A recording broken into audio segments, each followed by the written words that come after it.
نحن نود أن نفهم ما هو الإرهاب. إن استخدام العنف والتهديد بالاستعمار من قبل مجموعة صغيرة ضد مجموعة كبيرة لتحقيق هدف سياسي وشخصي يسمى الإرهاب. فهذا هو آه، تعريف الإرهاب.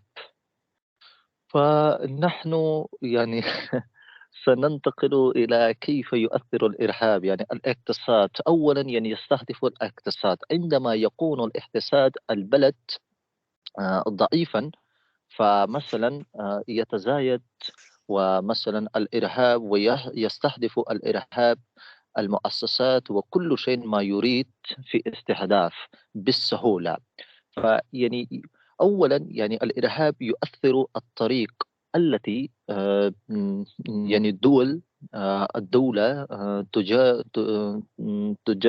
تتجاءر بها مع بلد آخر. هناك تأتي السيارات والمراقبات من دول آخر إلى هذا البلد الذي يوجد فيه الإرهاب. وهم يستهدف هذا الإرهاب أولا الإرهابيون السيارات، لكي هناك انقطاع التجارة مع الدول الآخر. فعندما يستهدفون الإرهابيين يستهدفون هذه السيارات، فالدول الآخر يفهم أن هناك الإرهاب. وعندما نحن دول نرسل هذه أخرى. الدول الأخرى، فهذه الأشياء تؤثر، وهناك تضيء الإرهابيين يضيئون وهذا المال، فهم يقومون بانقطاع التجارة مع هذا البلد. فعندما يأتي انقطاع هذا البلد مع البلد آخر، فبسبب هذا الانقطاع التجارة يصبح الدول يوما بعد يوم ضعيفا جدا. وعندما يكون ضعيفا ويصبح ضعيفا، فأيضا هو مثلا يفشل في سيطرة أو مثلا في إيقاف الإرهاب. فهناك جيد. أيضا هناك الناس، هذه الهجمات وهذه الإرهابيون هم يقومون بالهجمات والأنف بالأسواق، والناس لا يأخذون الأشياء للشراء والبيع إلى أسواق. فهناك مثلا لا مثلا يفتحون الدكانين والمحلات للتجارة.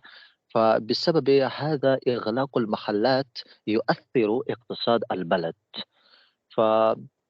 فهناك مثلا هناك إرهابيين أيضا، هناك هم المصنع، المصانع يوجد في أسواق، وفي هذه المصانع يعملون بعض الأحيان في هذه المصانع يعملون مثلا عمال الدول آخر.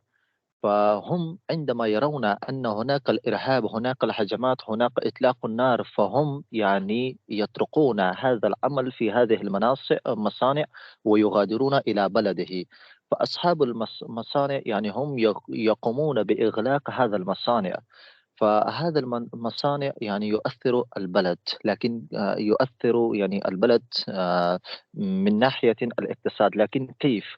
الحكومة تفرض الضرائب على هؤلاء المصانع، وعندما أصحاب يقومون بإغلاقهم، فالحكومة لا تمتلك ولا يتم باستعلام هذا مثلا ضريبة. فهذا يؤثر البلاد. وأيضا الحكومة والجيش والشرطة تستخدم الأسلحة لإيقاف هذا الإرهاب. فهذا جيد.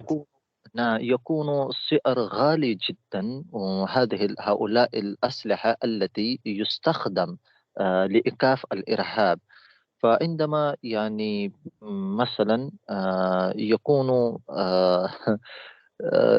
عندما الدولة لا تتآجر مع دول آخر، وفي أسواق هناك أيضا هكذا لا توجد التجارة، فيؤثر البلاد. وعندما عندما يواجه البلاد الضرر ومثلا النقص في الاقتصاد، فهذا إرهاب يتزايد يوم بعد يوم وهكذا وأيضا أحسنت. هذا. ها؟ قل لك أحسنت يعني. وأيضًا لا يعني ما لكن هذا الإرهاب يدخل يعني كيف يعني هذا الإرهاب أهم أهداف يعني هذا الإرهاب هو يعني إفساد مستقبل أطفالنا. وهذا الإرهاب يعني يعني الدولة يعني لا تتكبد الخسائر الكثيرة من حرب يعني الدول العدوان كما تتكبد الخسائر من يعني هذا الإرهاب. لماذا؟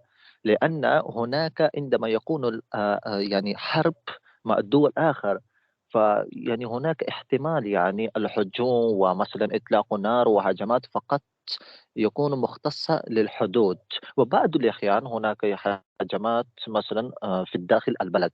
لكن هذا الإرهاب يعني يعني في شكل المرض خفيا، كما نحن يعني نجد يعني المرض في جسدي ونحن لا نعرف.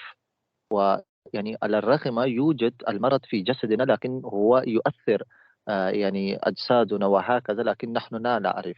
وهذا الإرهاب يؤثر ومثلا يضرر البلد كثير من مثلا من الحرب، لأن الإرهاب يؤثر كل مؤسسات في داخل، سواء يعني مؤسسات الحكومية أو مثلا الساسات يعني الشعبية وهكذا. وأيضا الإرهاب يدخل في الجامعات جيد. ومثلا يفسد مستقبل أطفالنا. فهناك مثلا يدخلون في الجامعات، هناك إطلاق النار، وهناك مثلا إطلاق النار على السيارات التي تنتقل أطفالنا إلى جامعة. نحن مثلا لو يعني نلتقي نظرة على الماضي فنحن شاهدنا أن هناك مثلا وقع إطلاق النار من قبل إرهابيين في إحدى المدرسة العسكرية، فهناك يعني مما أسفر 550 أطفال يعني مقتلوا في هذا الهجمات. فهذا يعني يؤثر يعني مستقبل أطفالنا. وأهم هدف الإرهاب هو مثلا إفساد مستقبل أطفالنا.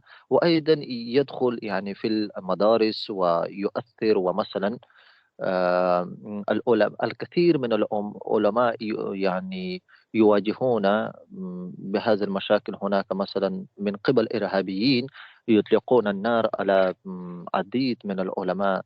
نحن شاهدنا أن هنا يعني مقتل هكذا والطلاب وكسر المدارس. وأيضا يعني ماذا أقول لك يعني أنت يعني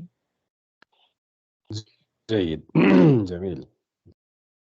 وهكذا يعني تعرضت مدرسة لهجوم من قبل من إرهابيين، مما أدى إلى مقتل مثلا العديد من الطلاب والعلماء وخسائر في الأرواح والممتلكات.